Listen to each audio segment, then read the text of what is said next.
My name's Dave DeBow, founder of MoneyPartnerFormula.com, and this show is built for everyday real estate investors who are actively doing deals and looking to scale using other people's money. So if you're an active real estate investor and you want to get featured on this show to talk about your own real estate and capital raising experiences, then just go to daveinterviewsyou.com. Now let's get rolling with this episode, and remember to subscribe for daily interview content.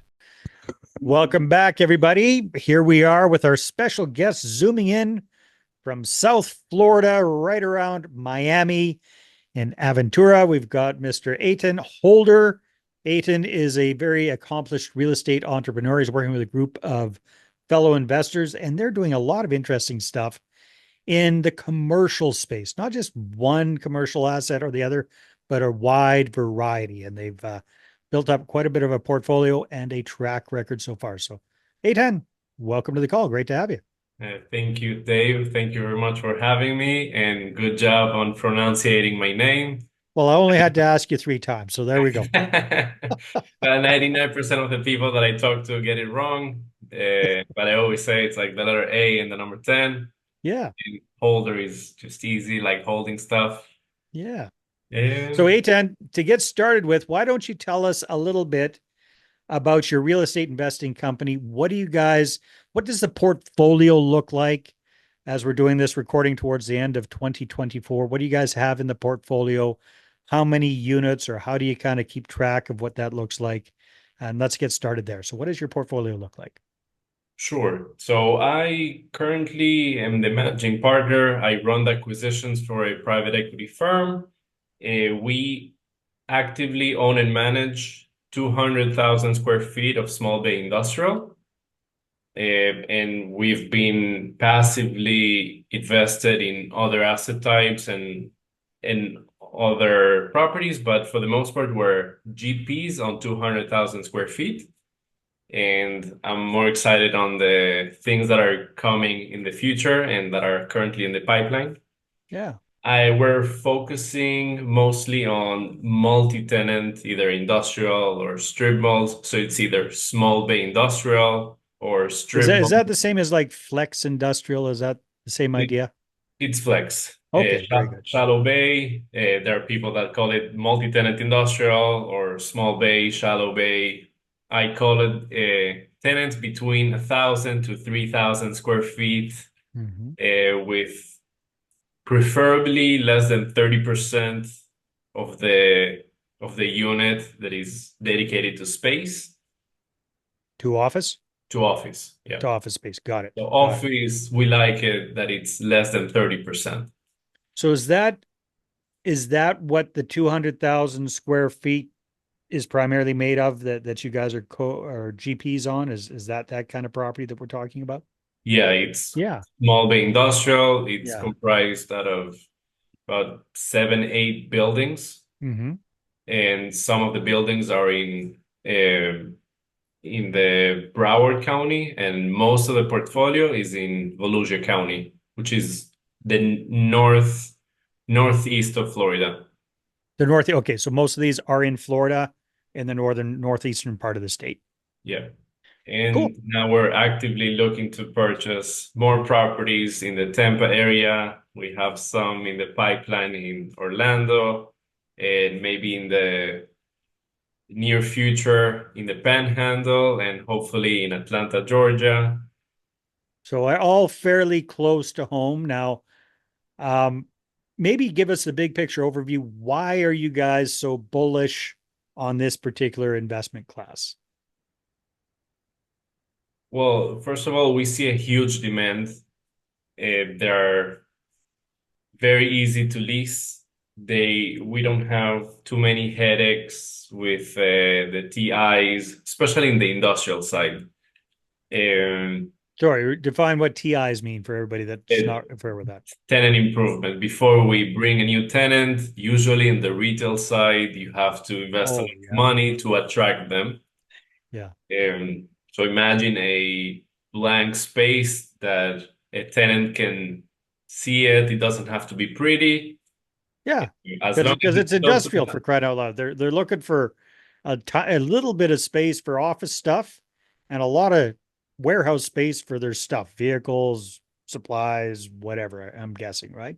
Yeah, it's Okay. mostly auto tenants, or we have many people. I mean, besides the auto mechanics, Yeah. carpenters, we have uh, many manufacturers, but for the Mhm. most part, the main keyword is flex space.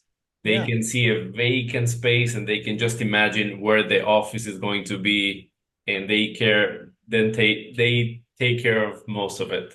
As opposed to retail, that the landlord usually brings most of the tenant improvement Yeah. money. Yeah. No, I can huge difference there. So A10, the 7 or 8 properties that you have in this space right now, give me an idea of like how many separate units are on average in each one of these. How many tenants do you have per building, just to give us kind of a visual?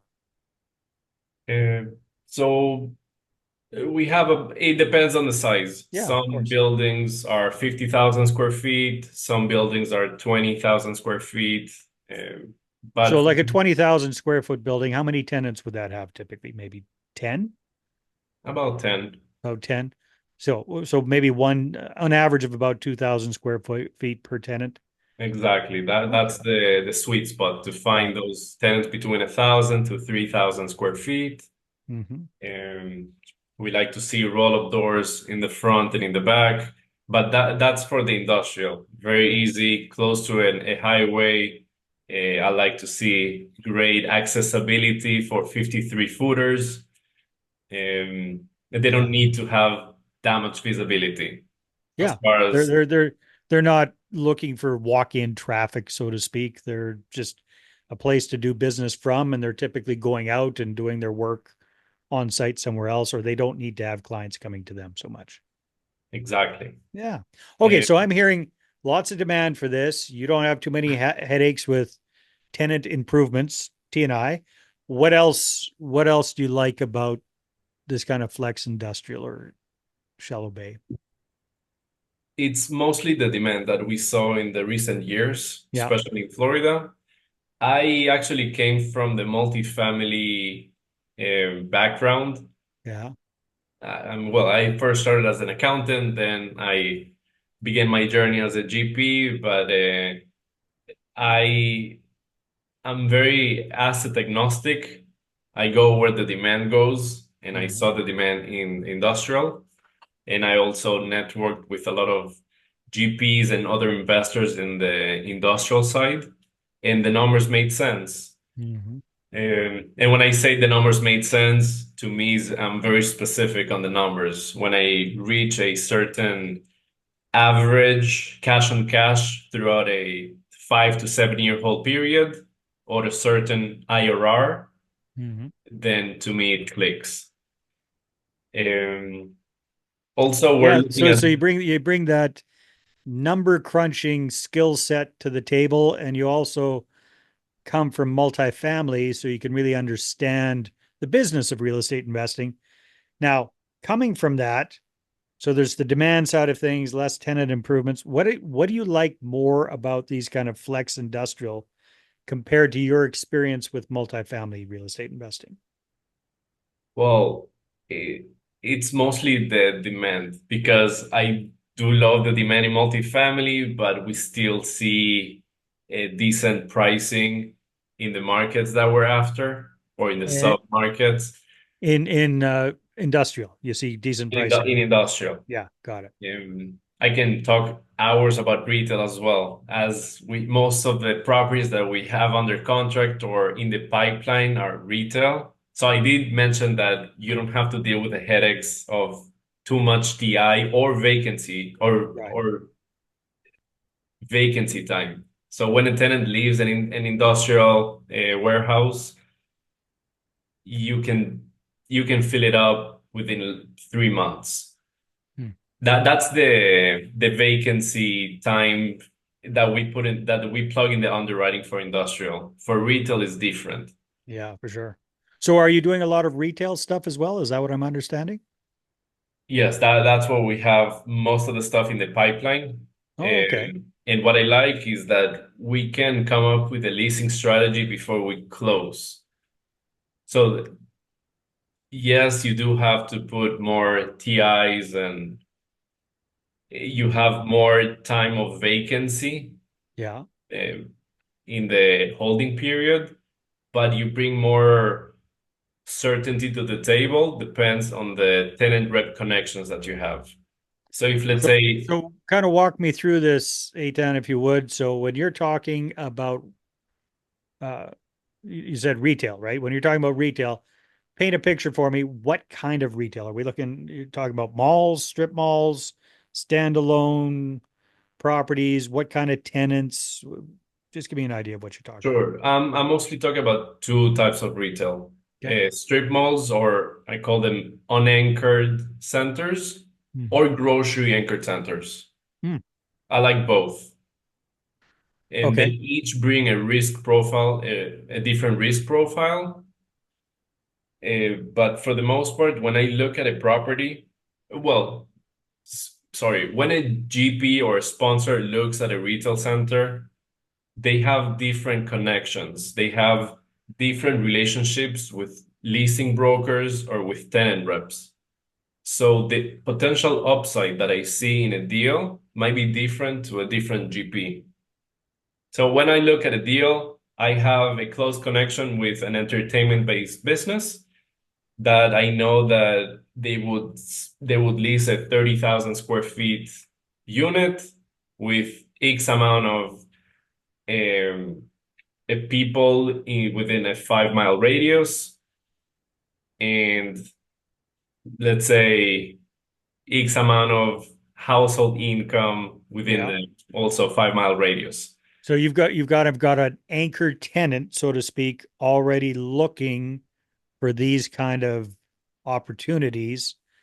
So you've got an unfair advantage that way that you're stepping into it already knowing who probably your biggest tenant's going to be.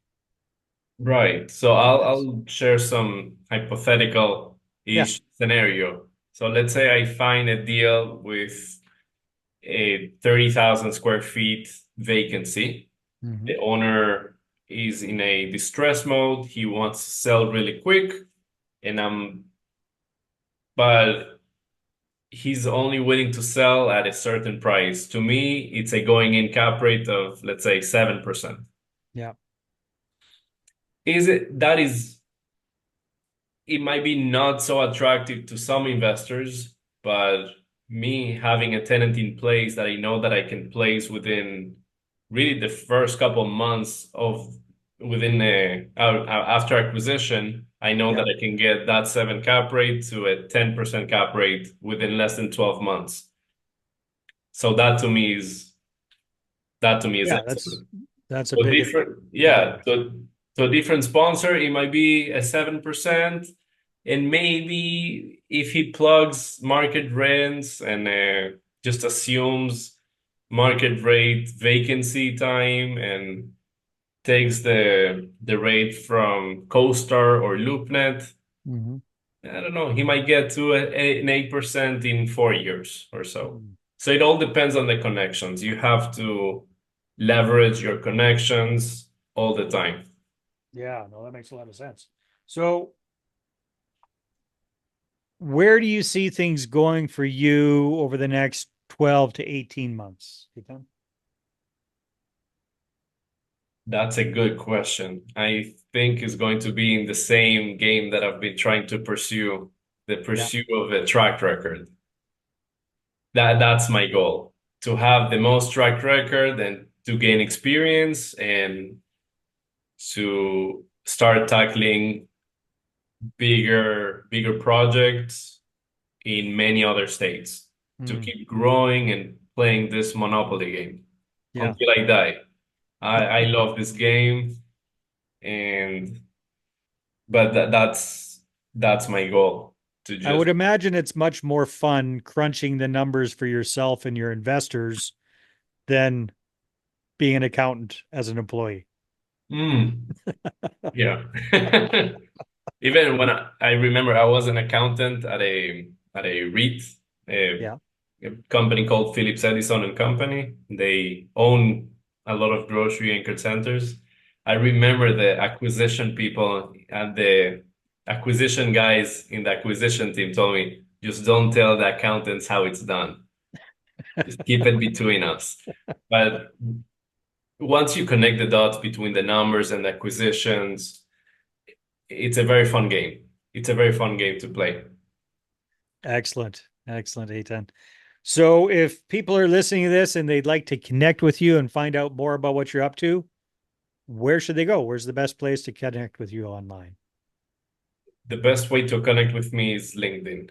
I try to share my mistakes or experience or lessons on LinkedIn at least twice a week, Mm-hmm. and I'm very active there. That's how I connect with brokers, investors. I think that's how we connected. Yeah, it's a free marketing platform. Yeah. I don't understand why no one is using it. And Yeah. not everyone is using it. So for people to find you on LinkedIn, what do they type in? They look me up, Eitan Holder, Eitan, and last name Holder, like holding stuff. And that'll And take them that's how directly they to you. find me.